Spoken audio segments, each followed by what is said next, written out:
Hello, everybody. Here is a relatively quick update on the Car Lab channel. I deeply apologize for not uploading since, I believe, May. But literally shortly after that, there was our club car show.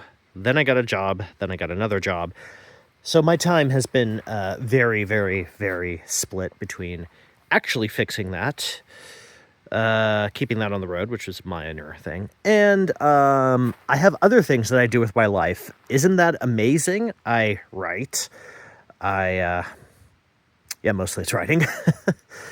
And I game with my esteemed El Presidente of the Malays Car Club of Oregon. He doesn't take up too much of my time, but no, we hang virtually because he's in Eugene and I'm here in the Brookings, the bottom of Oregon. So apologies aside, what is going on in the future of the Car Lab channel? Well, massive spoiler alert, because I believe I left you, it was like June of 2023 on this car. It runs. That is the worst spoiler alert ever, but it runs. It runs and drives. There's so much to cover, so much footage I need to edit to kind of explain how I got to this point, what's still going on with it. That will be ongoing. I'm not sure when I'll get back to it. If I have to make it a New Year's resolution or not, I will. But ignore the lack of tail light, because that's what I'm doing today, because the rains have come and it's a little leaky. Detail on that will come on the channel. Maybe not tomorrow or next week. Possibly even not even next year. But that was a Jimmy Neutron reference.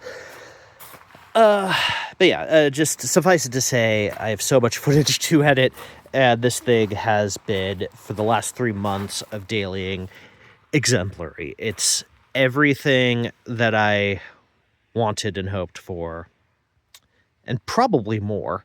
I'm happy, but that happiness is overwhelmed by the fact that I am stunned that this car is on the road again. Just, fantastic. I say this because, I'm not joking up. I'm just a snotty French mess. We'll get to that in a minute. French blood means lack of functioning sinuses. What else? Yeah. There's gonna be a lot of fun and action and misadventure that happens between where I left off with the Beyond Inside series and the present day. So stay tuned for that. In the meantime, as I'm always going to be tinkering on this because the project never ends. You all know this if you have ever touched a car that was, say, not from the last decade, whatever, given any given year or what have you. Especially if you take an undertaking like this, it never ends. So I'm always tinkering on it, and that is true today. I'm tinkering on it. So what else? What is the future of the channel? There's a Peugeot. I think I'll address the Peugeot in the room. The lion in the room. So this is, as you've seen in the background in most of my videos, I may have divulged into, I can't quite remember how much I've said so far. I don't think I've said much. This is my 1987 Peugeot 505 STI V6. It has the oft-dreaded, very misunderstood PRV V6 and an automatic gearbox, which is literally ZF 4HP22, literally the entire 80s BMW fleet's automatic gearbox. I've had it about 2 years now, actually. This is kind of a 2-year ownership update. I should probably do a proper video with the drive and explaining how it feels. I think that's coming soon, because it has been actually 2 years. I got this in December of 2022. That is to say, the magnificent Clayton, my brother, got it for me and then I eventually actually bought it. It's officially been mine for about 13 months, but I've been driving it as a daily for 2 years. What can I say? It's excellent. It genuinely is. How is it to drive? I need to leave that for a video, but I think as the channel unfolds, I'm going to try and branch out and do other cars, which is kind of what this side project was supposed to be about. There are plenty more cars in the fleet, surprise, that I would like to also do a good review. I have a lot of stuff to start with. There's actually some more cars beyond those motorcycles. Yeah, well, but the next long form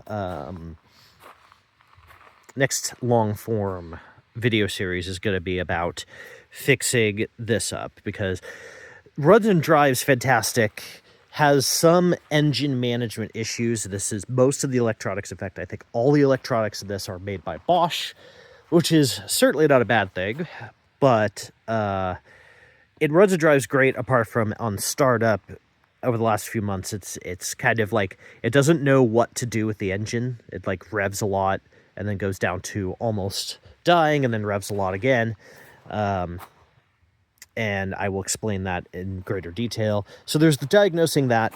I have SEV Mershell fog lamps there, which I got for $5 at an antique mall.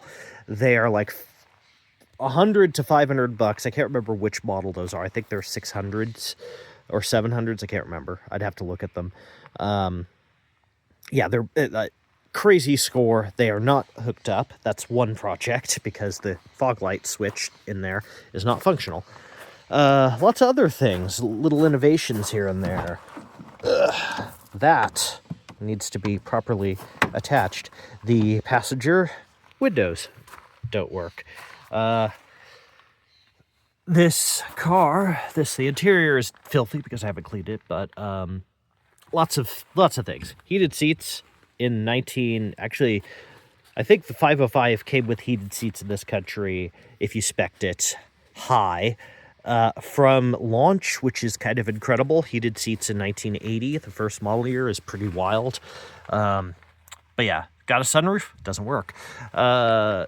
So on and so forth. Climate controls work only on full blast. The heater works when it wants to, things like that.